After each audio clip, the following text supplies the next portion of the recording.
They sent an army. The words cracked through the radio like a rifle shot, sharp and unbelieving. Commander Hayes wasn't a man who panicked.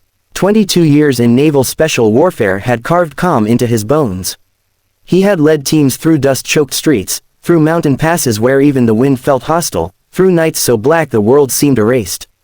But now, staring through thermal optics at the valley below, even he felt the cold finger of reality pressing at his throat. Through the haze of rising desert heat, vehicles poured into the valley like a steel river. Pickup trucks with mounted guns, armored transports, dozens, no, hundreds, of armed fighters spreading across the rocky basin, forming lines, setting positions, encircling the ridge where his team was pinned. They've got at least 200 men, Hayes muttered. Heavy weapons, mortars. This isn't a patrol anymore.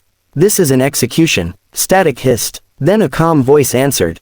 Copy that, Commander. Petty Officer First Class Elena Vance lay prone 600 meters above Hayes' position, hidden along a jagged rock formation that overlooked the entire valley. Her breathing was slow, measured. The desert wind tugged gently at strands of dark hair tucked beneath her helmet.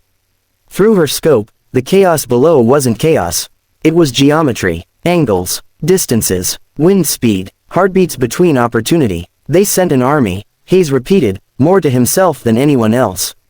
Yes, sir, Elena replied quietly. They did. She adjusted the bipod of her rifle and exhaled slowly. Around her, silence ruled the ridge. No shouting, no panic, just the whisper of sand against stone. 2 days earlier, this had been a routine reconnaissance operation. Viper Recon team had inserted under moonlight, tasked with confirming the presence of a high-value insurgent commander rumored to be coordinating regional attacks. Intel had been thin, incomplete, the kind of intel that made veterans uneasy. They'd found more than a commander. They'd found a mobilized force. Now that force had found them.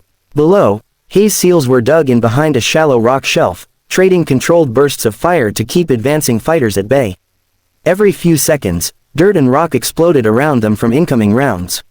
Mortar tubes were being set up in the rear of the valley. Once those started firing, the ridge would become a graveyard. Elena, Hayes said through clenched teeth, we can't hold this for long. Her eye never left the scope. Understood. Extraction is 20 minutes out. If we can last that long. She didn't answer immediately, because through her lens, she had found him.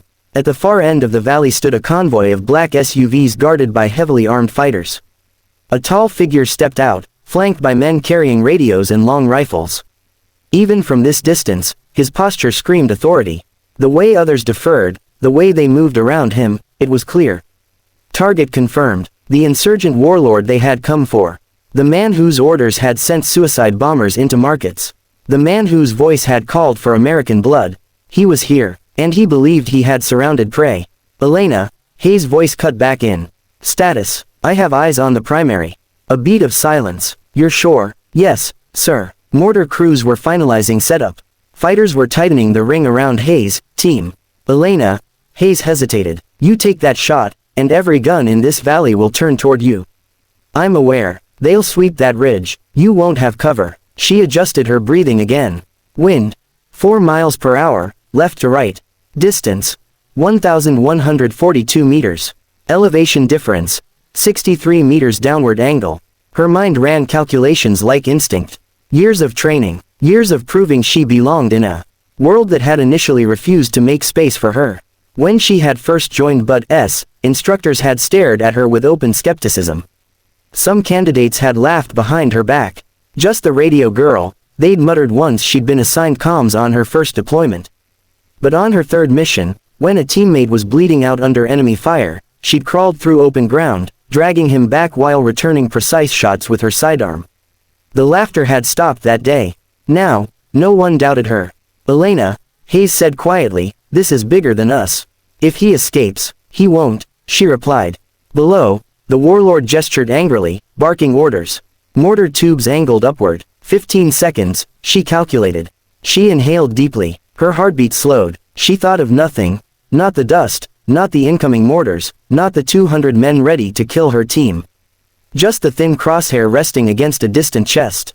The world narrowed. Breath out. Gentle pressure. The rifle cracked. The sound was swallowed by distance. Through her scope, she saw the bullet's impact before she heard the echo return from the hills. The warlord's body jerked once, then collapsed backward onto the sand. For a fraction of a second, nothing happened. Then confusion exploded, fighters shouted, radios screamed, the careful formation dissolved as men turned in every direction, unsure where the shot had come from. Mortar crews froze. Hayes stared through binoculars. Did you? Target down, Elena said calmly. The valley transformed into chaos. Without their commander, orders contradicted each other. Vehicles reversed abruptly. Fighters scrambled for cover. Some began firing blindly at the ridge. Others tried to secure the fallen leader. Elena, they're sweeping your position. One of the SEALs shouted over comms. She was already moving. She dismantled her position with practiced efficiency, rolling behind the ridgeline as rounds snapped over the rocks. Dust erupted inches from where she'd lain seconds earlier. Bullets chewed into stone. She crawled fast, low, heart steady despite the thunder around her. The first mortar launched, but its aim faltered. It landed far from Hayes' team, detonating harmlessly against an empty slope. Elena, you just bought us time, Hayes said, awe creeping into his voice. Recommend you move now, she replied, sliding down a secondary slope toward a pre-planned fallback route. Without leadership, the insurgent force fractured. Some fighters began pulling back toward vehicles. Others fired sporadically, uncertain. The coordinated encirclement had shattered. Hayes seized the moment. All Vipers, break contact. Move to extraction point Bravo. Under covering fire, the SEALs maneuvered downslope, using the confusion to create distance. Smoke grenades bloomed, adding to the visual chaos. Elena reached a narrow ravine and sprinted through it, boots pounding against sand and stone. Bullets still cracked behind her, but the firing was scattered now. She didn't look back, because she knew one bullet had already ended the real fight. Helicopter blades thumped faintly in the distance. Extraction inbound. As she reached the extraction zone, a small plateau shielded by natural rock walls, she set up temporary overwatch, scanning for pursuit. Minutes later, Hayes and the rest of Viper Recon burst onto the plateau, breathing hard but alive. The helicopters roared overhead, descending in a swirl of sand and wind. Hayes grabbed Elena's shoulder before boarding. You ended an army with one shot. She shook her head slightly. No, sir, they ended themselves. He studied her for a moment, then nodded. As the helicopter lifted off, Elena looked down at the valley shrinking beneath them. Vehicles were retreating in disarray. Fighters were scattering. One bullet. One decision. Sometimes that was all it took. But even as the desert faded into distance, she knew something else. Armies don't mobilize that fast for nothing. They hadn't just stumbled onto a warlord. They had interrupted something much bigger. And somewhere, someone else would soon realize what had happened. The war was far from over. 3 days later, intelligence reports flooded the operations center like a rising tide. Commander Hayes stood before a digital map illuminated with red markers. They weren't just protecting a warlord, he said quietly. They were guarding a meeting. Satellite imagery revealed convoys converging before Viper Recon had ever inserted. Intercepted communications confirmed it. Multiple insurgent factions had gathered to form a unified command. Elena sat at the edge of the room, arms crossed, listening. You disrupted their alliance, an intelligence officer said. But now they're furious. They're mobilizing across the region. Hayes glanced at Elena, and they know it was a sniper. She met his gaze without flinching. Hours later, new orders came down. Return. Confirm destabilization. Intercept secondary leadership attempting to regroup. High risk, high reward. That night, under a moon thinner than a blade, Viper Recon inserted again. This time, the enemy was ready.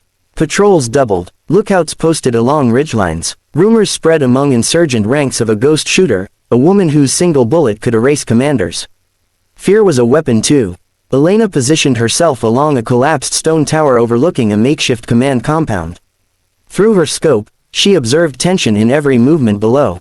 They were jumpy, paranoid. Leaders argued openly. A new figure stepped forward to assume control, a younger, more aggressive lieutenant determined to prove strength. He ordered patrols outward, search teams, snipers. They were hunting her. Elena, Hayes whispered through comms, we confirm secondary HVT inside main structure. I see him. Guards were thicker this time. Spotters scanned rooftops. Thermal scopes searched ridgelines. One mistake would mean death. She slowed her breathing. Wind nearly still. Distance shorter than before, 780 meters. But tighter angles, limited escape routes. She felt no fear, only clarity. The lieutenant stepped onto a balcony, shouting orders. For a brief second, he paused. She took it. The rifle cracked again. The lieutenant collapsed mid-sentence. Panic erupted, worse than before. Fighters scrambled, firing wildly into darkness. Spotlights swung across rooftops. Elena, exfil now, Hayes ordered. Search teams flooded outward, sweeping systematically this time. She moved fast, but one fighter spotted movement against the stones. Gunfire erupted. Rounds slammed into the tower, shattering ancient bricks. Dust blinded her. She rolled, narrowly avoiding a collapsing section of wall. More fighters converged. They're closing in. A seal warned. Elena slid down debris, landing hard but steady. She sprinted through narrow alleys between crumbling structures as bullets ricocheted around her. She ducked into a shadowed archway. 2 fighters rounded the corner. 2 controlled shots. They fell. No hesitation. She reached the extraction point, a dry riverbed, but this time, the enemy anticipated it. Vehicles blocked the approach. Headlights flared. Men fanned out. For a moment, even Hayes' voice carried tension. Elena, we may not break through. She crouched behind a rock outcrop, scanning rapidly. There, a heavy machine gun mounted on a pickup truck, commanding the riverbed choke point. If that gun fired, extraction would fail.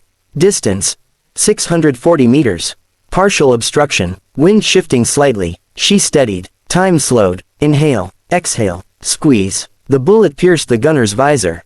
He slumped forward, finger falling from the trigger.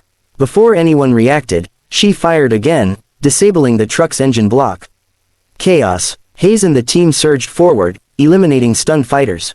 Helicopters roared overhead, gunships laying suppressive fire at the perimeter. Within seconds, Viper Recon boarded. As the aircraft lifted, off under heavy fire, Hayes looked at Elena across the cabin. 2 missions, 2 leaders eliminated, 2 armies broken, and not a single SEAL lost. Back at base, reports confirmed what they already suspected. The insurgent alliance had collapsed completely. Internal power struggles erupted, communications fractured, planned coordinated attacks were abandoned. 1 bullet had ended a meeting. The second had prevented revenge. Weeks later, in a quiet ceremony far from cameras, Elena received a commendation. No media, no headlines, just a handshake, a medal, a nod of respect from men who once doubted her. Hayes approached her afterward. You know what they're calling you now. She raised an eyebrow. The one who only needs 1 bullet. She gave a faint smile. Let's hope I never need a second. He studied her carefully. You understand what you did, right? I followed the mission. You changed the course of a war in that region. She didn't answer, because she knew something most people didn't. Wars aren't won by bullets alone.